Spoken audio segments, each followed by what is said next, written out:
Hello అండి, welcome back. So ఈరోజు మా ఇంట్లో స్పెషల్ అయితే క్యాబేజ్ పకోడీ. సో దీనికి కావాల్సింది అయితే క్యాబేజ్ కొంచెం పొడుగ్గానే కట్ చేసుకున్నాము, పసుపు, కారం, అదేనా జీరా పౌడర్, బియ్యం పిండి, కార్న్ఫ్లోర్, సాల్ట్.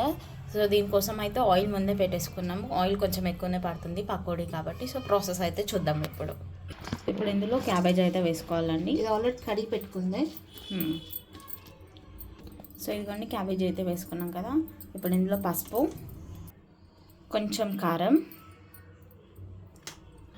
కొంచెం జీరా పౌడర్, ఇదిగోండి ఇప్పుడు ఇందులో కొంచెం కార్న్ఫ్లవర్, బియ్యం పిండి కొంచెం. ఇప్పుడు ఇందులో కొంచెం అల్లం వెల్లిగడ్డ పేస్ట్ ఫ్రెష్గా దంచుకున్నాము.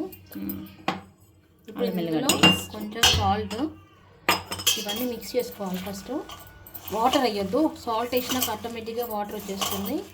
వాటర్ అస్సలు వేయకూడదు. సో అది కార్న్ఫ్లవర్ ఇంకా బియ్యం పిండి మొత్తం క్యాబేజ్కి పట్టేటట్టు మిక్స్ చేసుకోండి. ఒకళ్ళు వేసుకోవాలి అనుకుంటే కొంచెం ఇలా చల్లుకోవాలి అంతే, సరిపోలేదంటే. కొంచెం సాల్ట్ వేసి కలిపితే ఆటోమేటిక్ వాటర్ వచ్చేసిందండి.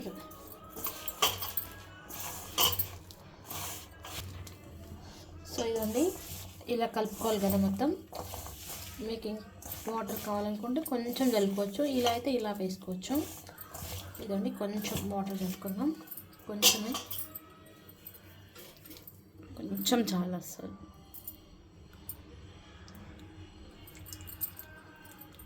జస్ట్ ఉంది అంటే ఉంది అన్నట్టు అంతే.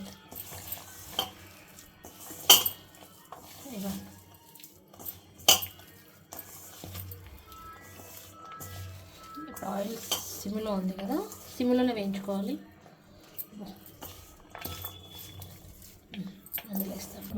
సో ఇదిగోండి ఆయిల్ అయితే వేయలేదు కదా. ఇప్పుడు ఇందులో పకోడీ లాగా వేసుకోవాలి క్యాబేజ్. అసలు మనం ఏం కలుపుద్దండి, ఆ బబుల్స్ అన్ని పోయాక అదే వస్తుంది పైకి. బాగుంటుంది సాంబార్లోకి కానీ, పప్పులోకి కానీ, రసంలోకి సైడ్ డిష్ లాగా బాగుంటుంది ఫ్రై మంచిగా. ముందే దీనికి పట్టుకున్నది ఉంటుంది కదా మసాలా విడిపోతుంది, అందుకని ముందే కలుపుకూడదు. సో అది ఎప్పుడు వస్తే అప్పుడే మనం కలుపుకోవాలి. సో ఇదిగోండి ఇది ఇంకా ఫ్రై అవ్వాలి. సో ఇదిగోండి ఇదైతే ఫ్రై అవ్వడానికి ఇంకొంచెం టైం పడుతుంది. చాలా స్లోగా అవుతుంది అనమాట. మనం కూడా సిమ్లోనే పెట్టుకోవాలి. హైలో పెట్టుకుంటే లోపల మొత్తం పచ్చిగా ఉంటుంది కానీ బయట మాడిపోతుంది. సో కొంచెం టైం టేక్ అయినా పేషెన్స్తో చేసుకోవాలి. సో ఇదిగోండి అయిపోయింది పకోడీ అయితే. మంచి డార్క్ కలర్ వస్తుంది అన్నమాట.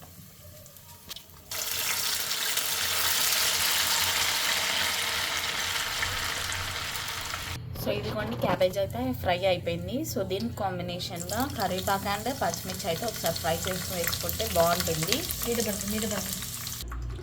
సో ఇదిగోండి క్యాబేజ్ ఫ్రై అయితే అయిపోయింది.